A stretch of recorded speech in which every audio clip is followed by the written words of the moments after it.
আমি যে এত সুন্দর করে জর্দা ভাত রান্না করতে পারি সেটা কিন্তু আমি নিজেও জানতাম না।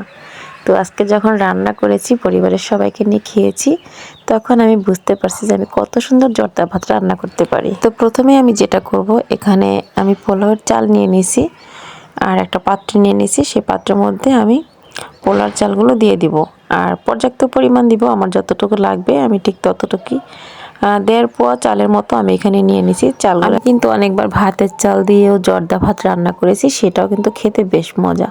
আপনাদের হাতের কাছে যদি পোলাওর চাল না থাকে তাহলে কিন্তু ভাতের চাল দিয়ে আপনারা জর্দা ভাতগুলো রান্না করতে পারেন।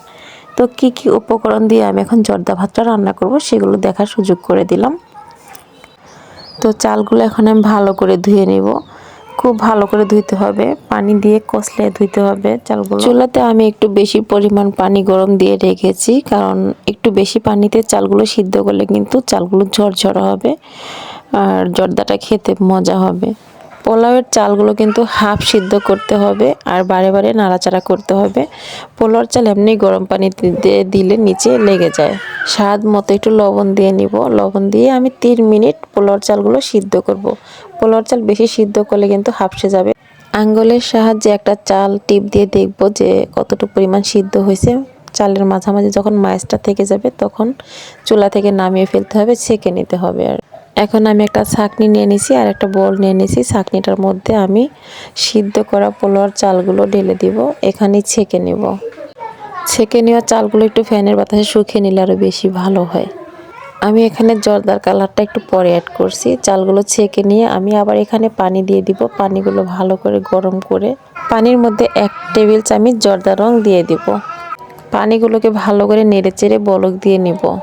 পানিটা যখন ভালো করে বলক চলে আসছে তখন আমি ফোটানো চালগুলো এখানে দিয়ে দিব।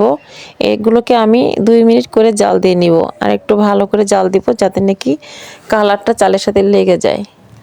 অনেকে প্রথমেই কিন্তু চালটা ভালো করে রং দিয়ে কালার করে সিদ্ধ করে নেয়। আমি কিন্তু বিপরীত কাজটা করেছি, তাতেও কিন্তু আমার জর্দাটা খুব সুন্দর হয়েছে। এরকমভাবে একটু নেড়ে চেড়ে 2 থেকে 3 মিনিট রেখে দিব, তারপরে চালগুলো আবার ছেঁকে নেব। ঠিক আগের নিয়মে আমি চালগুলো ঝর্ণা দিয়ে দিব জালিতে। অন্যান্য উপকরণগুলো এখন আমি ফ্রাই প্যানে দিয়ে দিব। গরম মশলা, তেজপাতা, দারচিনি এগুলো আমি অল্প আঁচে চুলাতে দিয়ে দিলাম। এখন আমি আমার স্বাদ অনুযায়ী চিনি দিয়ে দিব। চিনি দেওয়ার আগে চুলার তাপমাত্রাটা কমিয়ে রাখতে হবে, তা না হলে নিচে দিয়ে কিন্তু পোড়া লেগে যাবে, জর্দাটা গন্ধ করবে। তো এখানে আমি দিয়ে দিলাম ঘি। এগুলো আমাদের নিজের হাতে তৈরি করা। তো ঘি দেওয়ার পরে আমি অল্প পরিমাণ পানি দিয়ে দিব, বেশি পানি অ্যাড করবেন না। যেহেতু পোলাওর চালের জর্দা, সেক্ষেত্রে পানি বেশি হলে কিন্তু লেডা লেডা হয়ে যাবে, খেতে একদম ভালো লাগবে না। তো চিনির মধ্যে একটু পানি দিলে কিন্তু চিনিটা তরল হয়ে যায়। তো চিনিগুলো জাল দেওয়া হয়ে গেছে। এখন আমি হাফ বাটি কিশমিশ দিয়ে দিলাম। কিশমিশ দিয়ে এগুলো ভালো করে নেড়ে চেড়ে নিলাম।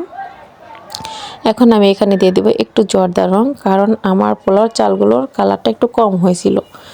তো জর্দা রং দেওয়ার পরে আমি সিদ্ধ করা চালগুলো এখানে দিয়ে দিব।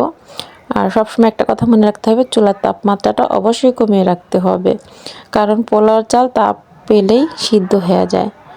তো এরকমভাবে নেড়ে চেড়ে নিব সুন্দর করে। মাঝে মাঝে 2-1 মিনিট করে ঢেকে রাখবো, যেহেতু পোলাওর চালের জর্দা রান্না হচ্ছে, তো সেক্ষেত্রে ঢেকে ঢেকে রাখতে হবে। আর তাপমাত্রাটা অবশ্যই কমানো থাকতে হবে। আর আপনারা চাইলে এখানে সামান্য পরিমাণ লবণ অ্যাড করতে পারেন, আবার অনেকে লবণ না দিয়েও জর্দাটা খায় আর কি। জর্দা তৈরি করার পাতিলাটা আমি একটু চেঞ্জ করে নিয়েছি, কারণ আগের পাতিলাটা কারেন্টের চুলাতে বসছিল না ঠিক মতো, ভালো করে নাড়াচাড়া করতে পারছিলাম না। তো আমি সমান একটা পাতিলা নিয়ে রান্না করছি। তো এখানে আমি কিছু গুঁড়া দুধ ছিটিয়ে দিছি, আপনারা চাইলে এটাকে স্কিপ করতে পারেন। আর এখানে আমি ছোট ছোট কিছু রসগোল্লা মিষ্টি নিয়ে নিয়েছি। তো এখন আসলে ডেকোরেশনের পালা। তো কি সুন্দর করে আমি ডেকোরেশন করব এটা দেখলেও কিন্তু আপনাদের ভালো লাগবে। তো এখানে আমি বড় একটা মিষ্টি ভেঙে ছোট ছোট করে দিয়েছি, আর হচ্ছে আরেকটা মিষ্টি আমি নিজের মতো কালার করে নিয়েছি, সেটাকেও আমি সুন্দর করে গোল করে এখানে দিয়ে দিলাম। জর্দাটা তো এমনিতেই অনেক মিষ্টি থাকে, তারপর কিশমিশ থাকে, যে কোনো উপকরণ দেন এখানে। আপনারা চাইলে কি বলে অনেক ধরনের মিষ্টি অ্যাড করতে পারেন। তো এটার কাজই হচ্ছে মিষ্টি। তো এটার মধ্যে যাই আপনি ব্যবহার করেন সব জিনিসগুলোই মিষ্টিই থাকবে। তো এখানে আমি কিছু নারকেল কুচি কুচি করে কেটে নিয়েছি। তো নারকেলের বদলে আপনারা চাইলে যে কোনো মোরব্বা ব্যবহার করতে পারেন। আর কাঠবাদাম, কাজু বাদাম এগুলো ইত্যাদি অনেক ধরনের আইটেম ব্যবহার করা যায়। মূল কারণ হচ্ছে জর্দার রংটা দিয়ে জর্দার চালটাকে কালার করা, ডেকোরেশন করা, এটাই হচ্ছে মূল কাজ। তো আসসালামু আলাইকুম, সবাই ভালো থাকবেন ইনশাল্লাহ।